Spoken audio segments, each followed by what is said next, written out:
Ratusan jamaah haji kloter 7 asal Kabupaten Karawang tiba di halaman kantor pemerintah daerah Kabupaten Karawang, Jawa Barat. Para jamaah haji tersebut tiba lebih awal dari jadwal yang sudah ditentukan.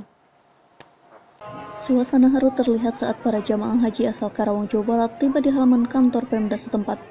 Ribuan warga yang menjemput langsung berlari menghampiri mobil yang dinaiki para jamaah haji.